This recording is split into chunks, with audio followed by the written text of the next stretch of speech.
all used to this. There we go. Okay, so talking about public speaking today, and towards the end, I'll give you a bit of a revelation when it comes to public speaking and how I kind of interoperate with that, or wrestle, if you like, with public speaking, which may or may not come as a surprise to you. So what I'd be really interested in, excuse me, is first of all, if you want to put in the chat box, if you've got your LinkedIn URL to hand, you're very welcome to, because lots of these things end up being networking, which is what business is all about, I think. So you're very welcome to introduce yourselves, put whereabouts in the world you kind of are, or whereabouts in the UK you are, and you're very welcome. And I'd be really interested to know where you might score yourself, thanks Lewis, on your, shall we say, confidence in public speaking. Now, I've seen at least one, or certainly two, who've spoken in public recently. And so some of us, and I'll reveal this a little bit later on, some of us do it, but we're not desperately very comfortable in doing it. And actually, I've discovered that action cures fear. So, just doing it and perhaps doing it more than once actually takes you on that journey to figuring it out overall. Anyway, right, let's share screen just so you can confirm that you're in the right place. Just as is, I'm hoping this won't be death by PowerPoint. I'm hoping it will be. There we go. Right. So hopefully, if you can give us a thumbs up, you should be able to see something on your screens just now. Fantastic. Brilliant. Okay, let's go through. And I will try and keep my eye on the chat box, but I'm running about 3 screens here and I'm a bloke, so I don't do multitasking very well. Okay, right. So, okay, one. So we've done that. I've already, most of you will know me sort of already, so to speak. Let's go back to the beginning again. Most of you will know me already, but I'm a sales trainer, although I'm running a couple of sales campaigns for some organizations at the moment. And I've been in sales 34 years, since the 1st of August 1988. It was a fantastic day, so that's why I remember it so well. And public speaking, a number of you are in sales already. Public speaking there aren't that many professional public speakers. And when I say public speaking, I think I'm talking about talking to strangers, let's say 3 or more, that you don't really know. That to me is public speaking. Just one-on-one or 1 to 2 is not so bad, particularly if you're just engaged in a conversation as opposed to delivering a presentation as such. That's the context in which we're having a look at this. Now, let me try and get this right. So here we go. Okay, so and I work with a number of business schools. 2 strands to my business, really. There's commercial side, as you would expect, but also the other side is bringing on, I hope, the next generation of sales professionals. But not even that, because you don't have to be in sales to do public speaking. And Sharmini, Sunday Times Curry Queen, on here does lots of public speaking and really well. And sorry, Sharmini, but I am going to single you out for 1 or 2 examples on here, which you won't know about, and I'm sure you can let me know about afterwards. Okay, right. So some ideas that I've got. First of all, let's smile. A smile. A lot of people will say I'm scared to death of doing public speaking, and I've seen a couple of comments in the chat that talk about your level of comfort in relation to public speaking. I understand all of that, but a smile is I can't remember the number. I think it's 26 muscles to frown, but only 13 to smile. and it actually takes actually takes less physical effort to smile than it does, but the emotional effort may be a lot to overcome. So welcome if you just joined the call, excuse me, and you'll all recognize what this public speaker kind of represents. So here we go. Presentation skills. It might be a presentation. You might be asked informally to stand up and introduce yourself at an event of some kind unexpectedly, and you might have to prepare, something at fairly short notice to do that. So I just want you to think about these things. Have you been involved in presentations recently where you've really felt like a bit of a rabbit in the headlights, and whatever's going through your heart, through your soul, or through your mind, is there something stopping you from being brilliant? And it's going to be different things for everyone, but so what's stopping you from moving further in that? How do you feel? I'm not necessarily expecting anyone to come off of mute and impart something, although you are very welcome to, because I don't want this to be a lecture. This needs to be, at least one of you has already been in one of those this morning. So if you want to come off and challenge whatever I'm saying, because I haven't got the monopoly on wisdom here, then by all means do so. Let's have a debate. I'm going to tell you about anxiety. I was diagnosed with anxiety and depression when I was 43, so it was about 15 years ago. And it's just one of those things that I've got to kind of try and manage a little bit. I'm going to talk about the main components. I'm going to call it a speech. I'm not talking about Rishi Sunak in front of a lectern outside number 10. I'm talking about talking with real people here, which is 99% of the time what we are all going to be asked to do, whether it's a presentation to customers or whether it's speaking to internal teams or whatever it happens to be. That for me is public speaking. I'm going to talk about a concept called the power of three. Now, has anyone come across the power of three before? Either give us a nod or a thumbs up or something like that.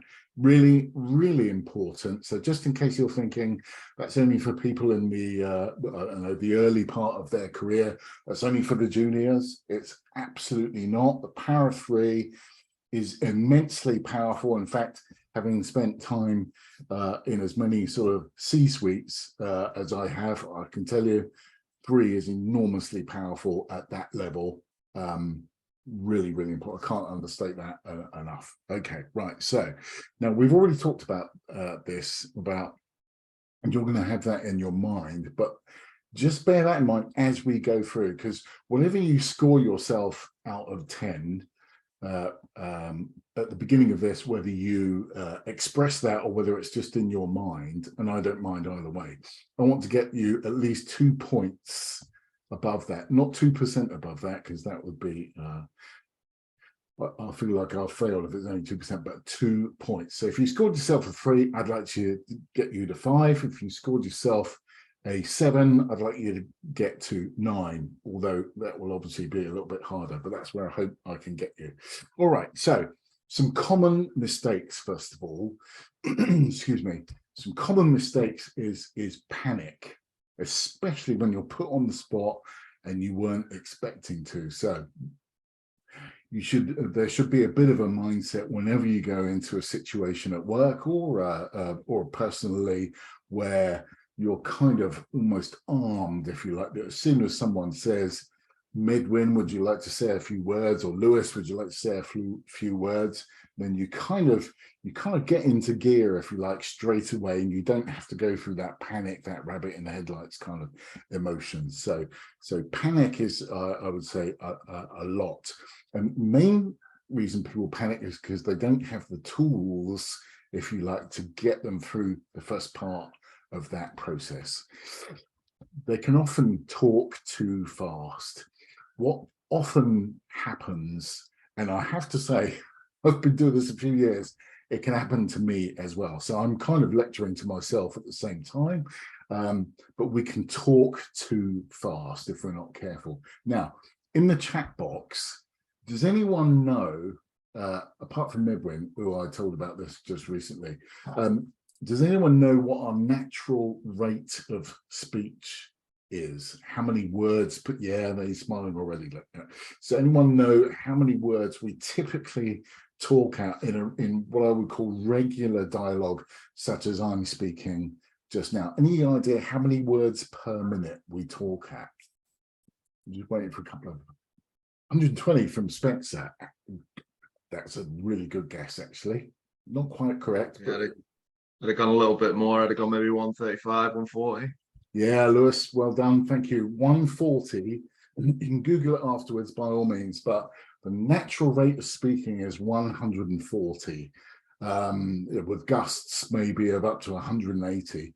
It's really important to remember that. So it's just over 2 words per second. So surprise, surprise, if you're doing a 60-second pitch, if anyone's been speed networking before, the maximum you're ever going to speak is 140 words. So don't write yourself 2 pages of A4. You won't cover it. It's only ever going to be 140 words maximum, and that's without breathing. They talk too fast and they get out of breath. And I have to say that I'm not particularly fit at the minute. I'm all right. And so I get out of breath quite easily. So I really have to check my speed and pace myself, especially if you're going to be speaking for any particular length of time. Your breathing is really important. Not like we're running 100 meters, but it can feel that way when you've got the added pressure of, you know, a few eyes looking at you and some spotlights or something like that, maybe something a bit theatrical. It can make the heart race a little bit. So always important to be aware of what's going on. And also, and again, note to self, they try to cover too much in one go. It is much better to now Lewis might actually know about this, but I don't know if anyone remembers or has come across a martial arts superstar called Bruce Lee. Now, Bruce Lee was big in the 1970s. Okay, when I was growing up a kid, he was probably the greatest martial arts person that ever lived. And he said, I don't fear the person that knows 10,000 kicks. I fear the person that knows one kick 10,000 times. That's sort of my point here. By just covering one subject really, really well, as opposed to covering loads of subjects poorly. That's what's going to make an impact, because really where you want to be is you want people saying, wow, that was really interesting, that was really engaging, you know, Medwin really knew her stuff, or Paul really knows their stuff. And so it's covering one thing really, really well, as opposed to a load of things really, really poorly. Mehdi, welcome to the call. Okay, so they're trying to be someone else on stage. Now, we're not method actors. We're not Robert De Niro, and we're not Meryl Streep or anyone like that. It's really important to be yourself. Don't try and be someone else. And the reason often people find themselves trying to be someone else is because they don't have the right tools to be themselves. And I'm hoping to correct some of that today. But it's almost an overcompensation. They recognize I'm not very experienced at public speaking, so I'm going to try and sound like Leonardo DiCaprio or something like that, and they actually end up falling on their filling the rest of the sentence, but they actually end up failing pretty hard. Humor. Okay, now yes or no? Now it depends. I think if you have got a bit of a sense of humor, that's good, and you can carry it off, but it's high risk. If you're not very experienced, you are better off trying to steer away from humor or making jokes. So I would steer away from that unless there are overwhelming signs from within, or perhaps a story that you've tested out on others where you can bring people with you along that story. That takes quite a bit of experience. So I would tend to steer away from humor, because the last thing you want to do is die dying on stage, as it's called. Okay, so will you forgive me just 1 second here? Remain hydrated. That's another the really important point. Most people will have a bottle of water or something like that in their hand. That's perfectly, and some people just feel the need to have something in their hands anyway. They just need like a comfort blanket. That's kind of interesting, and if that works for you, that's good too. Anyway, there are 3 main components, I think, to giving a speech. There's a context, isn't there? There's you, the person you.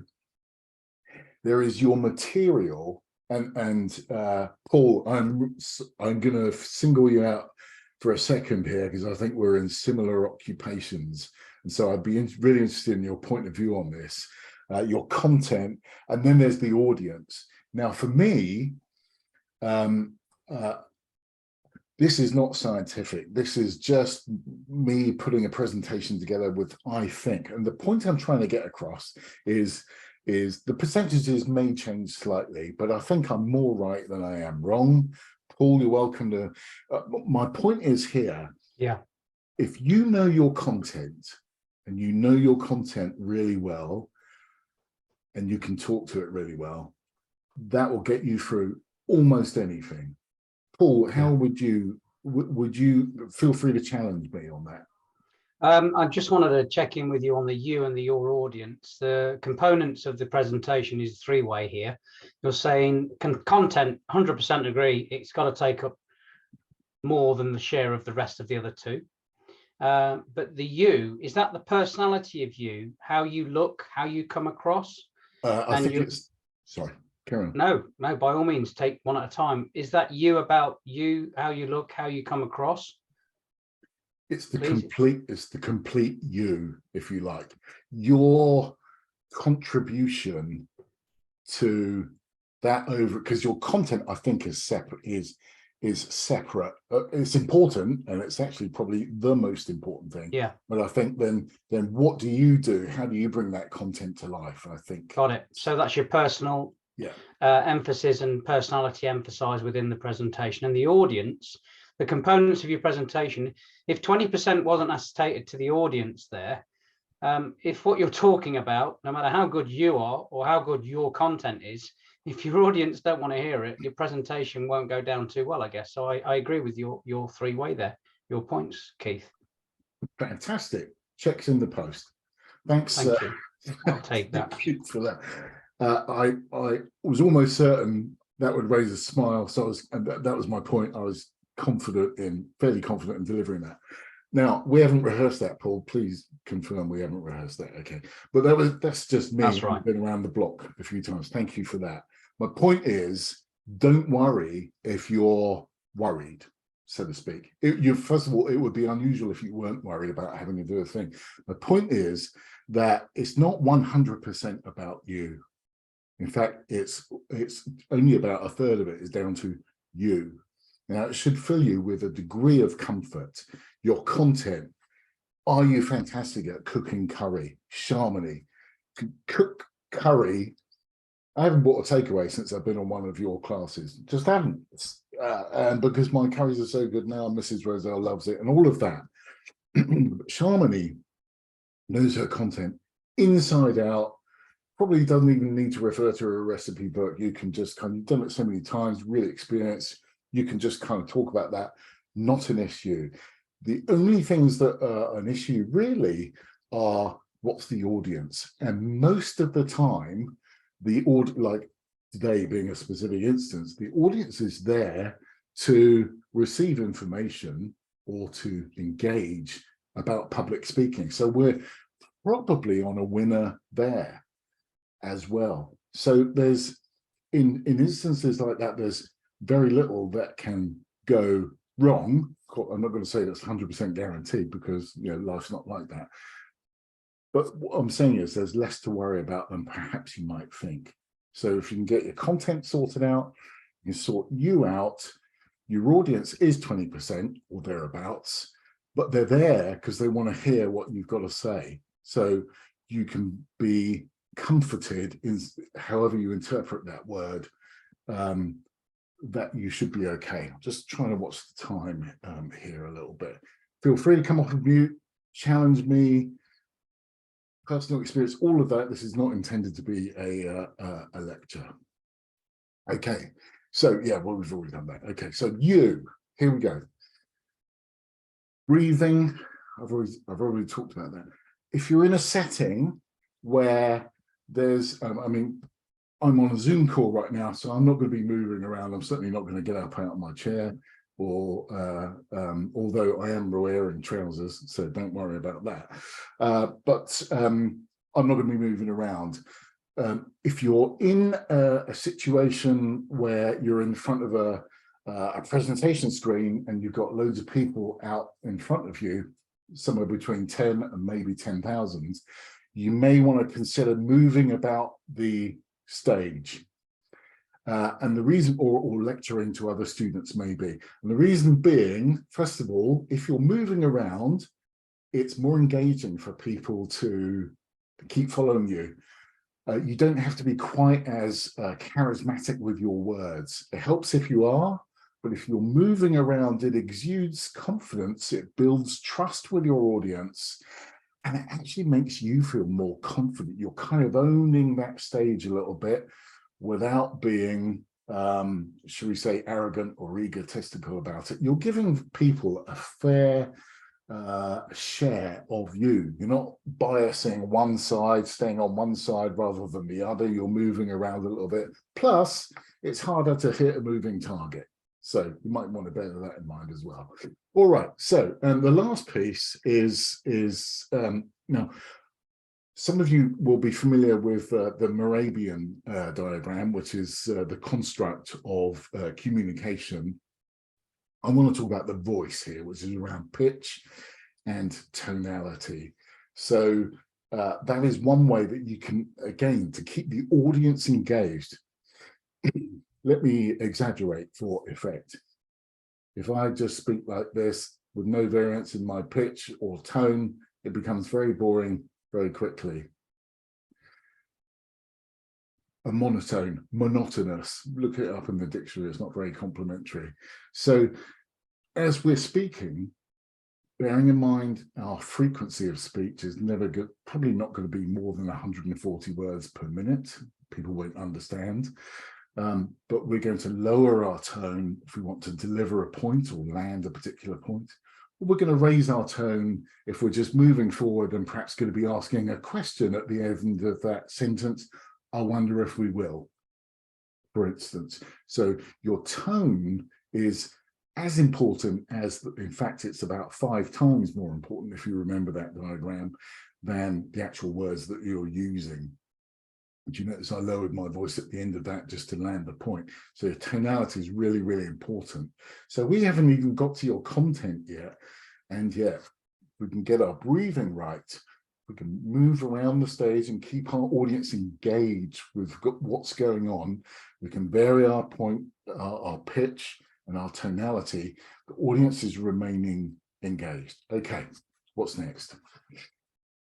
Your content. Finally, we get to your content, which, if you remember, was going to be around 45%, slightly less than half, but the dominant of all 3 components here. Does your content make sense to you? Now, that sounds like bleeding obvious, but I coached someone into for an interview just recently, and they are in the C-suite of quite a large firm, about 1,200 people. They're in the C-suite and they're going to another organization. They're in the interview for, again, another C-suite type role. And I just couldn't get hold of this person. They're very busy. We didn't get a chance to rehearse. So they made up their they had to give a 5-minute presentation. And when they'd been rejected by the panel, they said to me, do you know what, my presentation, it made sense to me because I wrote it all out and all those things. But as I was saying it out loud to the panel, which is too late, I could see massive great holes and problems in what I was saying. And I knew I'd failed then. So even if it's with no one else, say it out loud, because you get an additional level of communication. So you haven't just got the sight, you've got the sound of those words coming in your ear. Really important, especially if it's going to be, the kind of first time that you've made that speech, made that presentation. So hear it as well. You get a second layer of understanding, of interpretation, if you like. If you have the opportunity, make sure it makes sense to someone else. I always say, excuse me, would my sister understand it? Now, she's not got a PhD in biogenetics or anything like that, but she's reasonably intelligent. Would she understand what you were talking about? Would a third party understand what you were talking about? So test it out, ask for feedback. That's really helpful. It does a couple of things. First of all, you can be more confident in delivering what you're going to deliver. And also you're paying your audience respect as well by, giving, because they're taking the time to listen to what you've got to say. You're paying your audience respect as well. And the third thing, I beg your pardon, is get the timing right. So always ask, how long have I got? And you'll get an answer, and it'll be 2 minutes or 20 minutes or whatever it happens to be. Make sure that your 20 minutes is actually going to be 20 minutes. That's why it's important to rehearse these things, because sometimes it's going to be way shorter and sometimes it's going to be way longer, and you can adjust before the fact, so to speak. So that's really, really important too. Okay, right. And then there's your audience. If you remember, 20%, but hopefully they're there, they know why they're there, and they're most of the time they're going to be there voluntarily, certainly in the earlier parts of our careers. So you've got a chance before you even start. My tip is find, let's just say 30 people, nice round number, and it's a power of 3 as well. Let's just say there's 30 people in the audience. I would find 1 to 3 friendly faces. There should, unless you're a politician, which to my knowledge, none of us are, unless you're a politician, you should be able to find 1 to 3 friendly faces in an audience of 30. Although certain people might challenge that, but they're not on this call. So 1 to 3 friendly faces. If you've got 5 people in the audience, let's say, just find 1. There's a proportion thing going on here, but you should be able to find 1 to 3 friendly faces that are smiling, they're prepared to look you in the eyes, something like that. And that will give you comfort and confidence. And maybe you'll even know one of them. They won't be complete strangers. You might actually know 1 or 2 people in the audience anyway. Make sure you kind of do a silent check-in with them earlier parts to get that positive feedback that you're okay, you're doing well, all of those positive affirmation things. That will be really, really helpful to you. Engaging with the audience is really, really helpful, and the earlier the better. So when we first started this call, after I pressed record, I asked you whereabouts you were in the world. Put something in the comments. That is, well, first of all, I'm actually interested in knowing the answer to those questions, but also it's early on, it's a chance to engage as opposed to lecture, because we've all been to too many lectures over the years. It's a chance to engage with the audience. It's communication, two-way communication. Otherwise, we're just in broadcast mode, and I'm very conscious that everyone else has so much to offer on these types of calls. I don't want to be just in broadcast mode. And if you're doing something for 20 minutes or so, I have to say today is slightly different because I'm hoping it's interactive.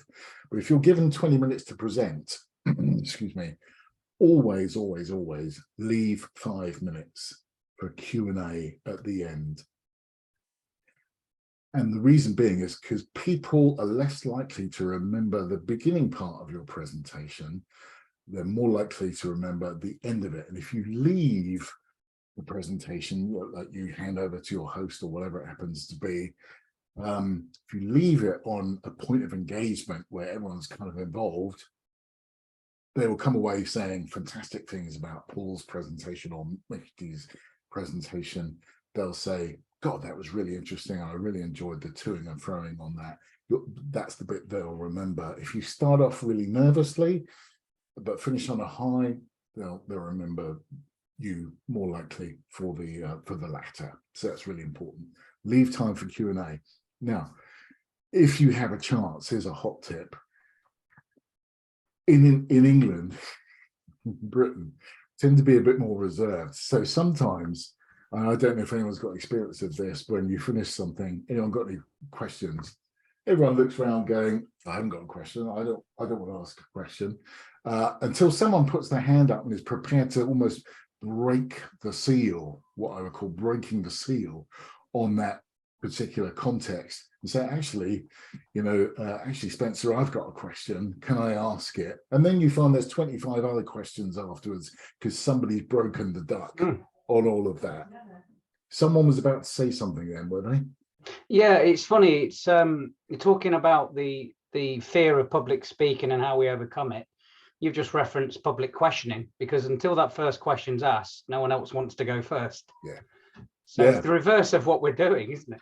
How interesting. Do you know, I hadn't made that observation, but now that you say that out loud. It's so similar. No, you're absolutely right. Now, there's a guy at Oxford University, and I can't remember his name, but he specializes in dynamics of crowds. He understands what we might call herd mentality. Exactly right, herd mentality. And there is something in that. I don't know the science, but I do know it's a thing. It's worth reading up on. But so my hot tip, if you know someone in the audience, is to have someone primed to ask that first question. Ideally, it's a question you've thought about. Wouldn't it be great if someone asks this question, because then it helps you make a certain point. And there is a way of doing that without it being contrived or inauthentic, but it's coming at it from, I think, a point of goodness that you actually want to create a great sort of experience for your audience, because that's what I think we're here for. So the hot tip is have a question primed to, as you say, public questioning, as Paul meant, which is the thing. And Paul, don't tell anyone else, but I'm going to steal that going forward, if that's all right. You're welcome. Okay, right. Send me the check. Yeah, for the second time. Okay. All right. So I mentioned about the power of three. And the power of three is really important. Again, can't remember the psychology or the science, almost certainly on a call like this, somebody knows more about that. But it happens to work, and hence we've got three, I hope, diverse hands there going on.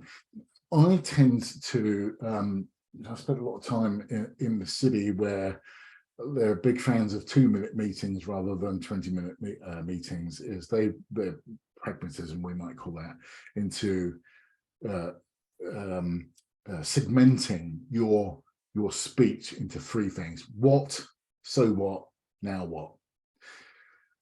So in terms of a business kind of context, is if you're making a presentation to a customer about a solution of yours, I would say the problem statement, let's just say, because I know IT and telecoms well fairly well, let's just say our IT is costing too much. Mehdi, I've got to believe you heard that question. You've heard that point a few times. Our IT costs too much, and it's too expensive and it's slow, or something like that. So the what, it's too expensive and it's slow. It's repeating it back. Everyone knows why we're here. It's the what. The so what is the impact it's having on the business. So this is the difference between features and benefits, if you like. It's so what.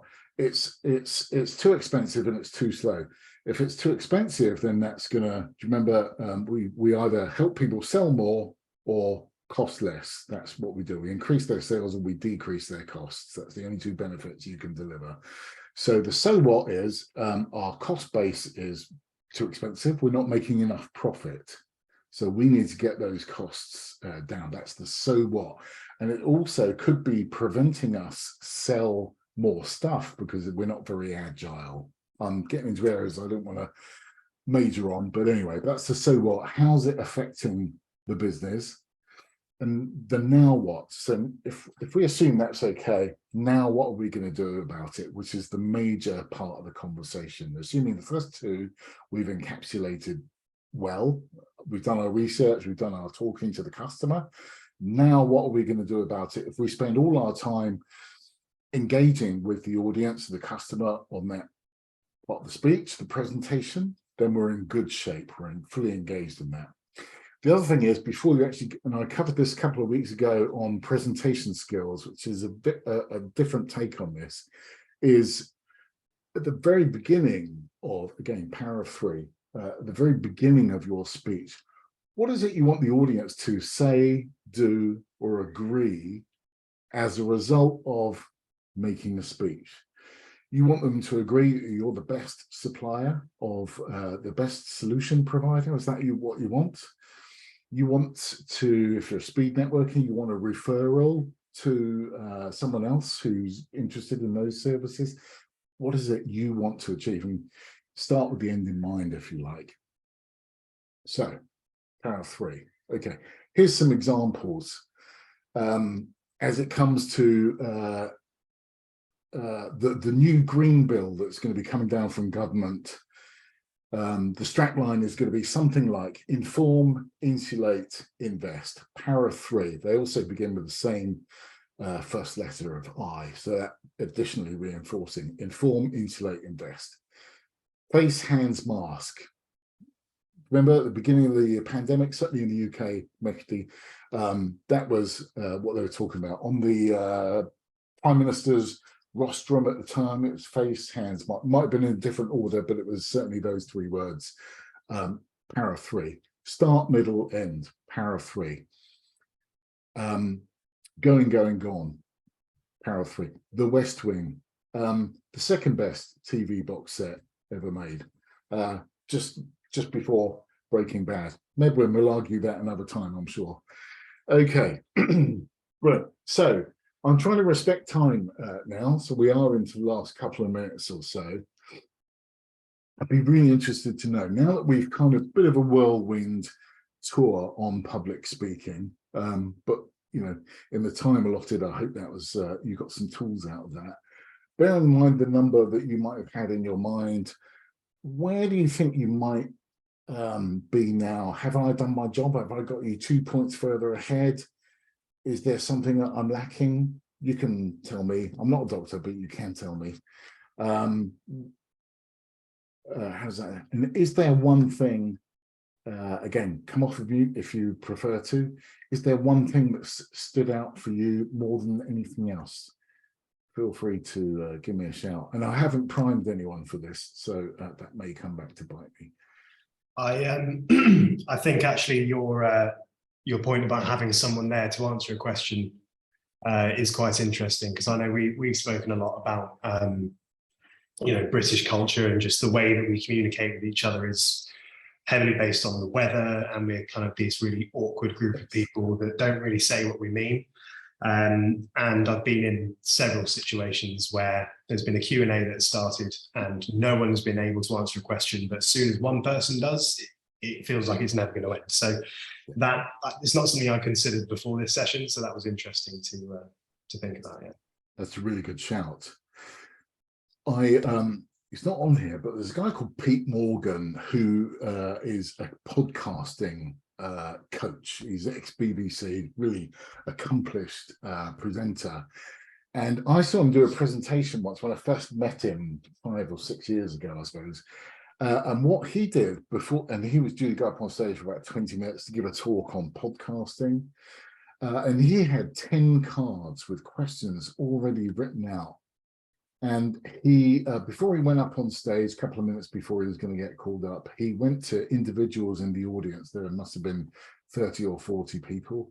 And he said to them, I'm going to give you the question, the cards have 1 to 10 on them. So he didn't actually present in terms of traditional presenting.